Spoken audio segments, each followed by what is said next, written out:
Hey everyone, and welcome. Have you ever had one of those days where you just wish you could pack it all in and escape to a completely new world? Yeah, me too. Well, today we're diving deep into the anime genre that's built entirely around that fantasy. Isekai, the art of the another world story. So, here's our game plan. We're going to start with the basics. What even is Isekai? Then we'll jump in our time machine back to the heroic beginnings in the 80s and 90s.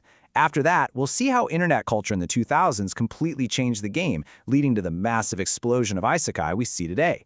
We'll also get into the psychology of why we love these stories so much. And to wrap it all up, I'll give you 5 must-watch shows to get you started. All right, let's get right into it. First things first, what actually makes a story an isekai? What are the rules here? You know, this one question, it is the absolute beating heart of this entire genre. It taps into that universal feeling we all have sometimes, the desire for a fresh start, a real adventure, the chance to be someone new, somewhere totally different. This is the fantasy that fuels every single isekai. So the word itself, Isekai, literally just means different world. And get this, it's not just some niche fan term anymore. In March 2024, the word Isekai was officially added to the Oxford English Dictionary. Wild, right? The core idea is simple. Someone from our world, a regular person, gets yeeted into another reality. Maybe they're summoned by magic, maybe they die and get reborn, or maybe they just get trapped in a video game. But where did all this start? Well, for that, we have to rewind the clock to the 80s and 90s. This was an era where Isekai was all about epic quests, larger-than-life heroes, and of course, giant robots. This period right here, this laid the groundwork for literally everything that came after. A handful of trailblazing series took that basic idea of being transported to another world and started molding it into the classic formulas we know and love today. A lot of people point to 1983's Aura Battler Dunbine as the real beginning of modern isekai. It basically created the template. A regular guy from Tokyo gets magically summoned to this medieval fantasy world, but instead of swords and sorcery, he ends up piloting a giant bug-like robot in a full-blown war. It was this incredible mashup of genres that nobody had really seen before. Then, as video games started taking over the world, they began to bleed into anime. In the late 80s, RPGs like Dragon Quest were absolutely huge in Japan, so Machine Hero Wataru came along and pretty much turned that whole experience into an anime.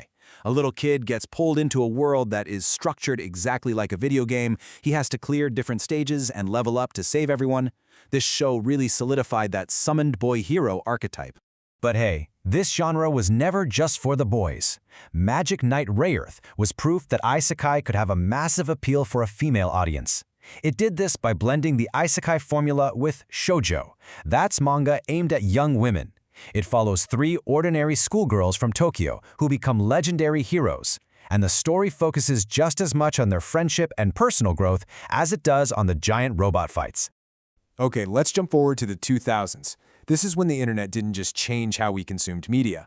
It completely reshaped how isekai stories were even created in the first place. This was a huge turning point. And this is the key. Websites like Shousatsukani in a Row, which means Let's Become a Novelist, created this direct pipeline. Amateur writers could post their stories, build an audience, and if they got popular enough, they'd get scouted for official book deals and eventually anime adaptations. This is where the modern style of isekai, often called naroke, was born, full of the tropes that blew up on these sites. The Familiar of Zero was one of the first big hits to really show us what this new era was going to look like. You have a totally average high school kid who gets summoned to be the magical servant, or familiar, for a powerful but clumsy mage. This show helped popularize a bunch of modern tropes, like the main character who seems totally weak but is secretly super special, and of course, the harem, with a whole cast of characters falling for our hero. And then there was Sword Art Online. Now, you can argue all day about whether it's a true isekai since they're in a VR game, but you absolutely cannot deny its impact. The concept of being trapped in a world that runs on game logic, with stats, skills, and boss battles, where if you die in the game, you die for real, that was a total game changer. It proved there was a ginormous audience for stories that felt just like playing an MMO. And all of that brings us to right now, the modern era. After 2010, fueled by that web novel boom, isekai went from being a popular niche to an absolute juggernaut that basically took over the anime industry. I mean, just look at this statistic. Roughly 14% of all new anime being made falls into the isekai category. That makes it the second most popular genre on the planet, just behind action. This isn't a fad anymore. It's a fundamental pillar of the industry. So what's the secret sauce? Well, a huge part of the appeal is this powerful wish fulfillment formula. Step 1. The protagonist escapes a boring or miserable life. Often, this is thanks to a run-in with the infamous truck-coon, the fan name for the trope of getting hit by a truck and reincarnated. Step 2. They arrive in the new world and are immediately given some kind of insane, overpowered cheat skill. And Step 3. They use that power to instantly become the hero or innovator they could never be back home. But don't think it's all the same story over and over. The genre has branched out into all these cool subgenres. You've got your classic summoning stories and your reincarnation tales. You have the game system worlds inspired by SAO. There's even reverse isekai, where characters from a fantasy world end up in our world. And a huge new one is the villainous subgenre, where someone wakes up as the bad guy in a romance game and has to desperately try to avoid their own doom. Okay, we've talked about the what, the when, and the how. But that leaves the biggest and most interesting question. Why? Why has this genre become so unbelievably popular all over the world? Well, for a lot of us, the answer lies right here. Modern life can be tough. In Japan, where many of these stories come from, there's immense pressure from things like a brutal work culture and a stagnant economy. Isekai is the ultimate escape from all that. It's a total do-over, a life restart. It's a fantasy where you're not just appreciated, but your basic modern knowledge actually becomes a superpower. It's an incredibly appealing power fantasy for anyone feeling a little stuck. And there's also a more practical reason for its popularity, from the creator's side. As this Reddit user points out, the Isekai setup is a really efficient storytelling shortcut. You don't have to spend ages explaining why the main character is special. They're from another world.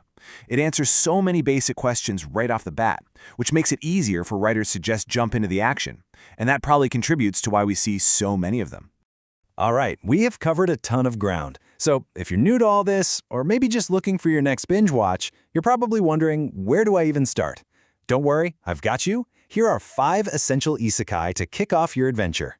If you want something that's a dark, psychological thriller, you have to watch ReZero. If you're looking for a super fun, feel-good power fantasy, check out That Time I Got Reincarnated as a Slime. For a comedy that just roasts the entire genre, Konosuba is your go-to. If you want a beautifully animated, character-focused epic, try Mushoku Tensei. And for a mind-bending story about strategy and games, No Game No Life is a must-see. And that brings our journey to a close. We've seen isekai grow from a niche idea into this global force of nature, one that really speaks to our very modern desire for escape and a second chance. So I'll leave you with this to think about. If you could be whisked away to another world, what kind of world would you wish for? Thanks so much for joining me.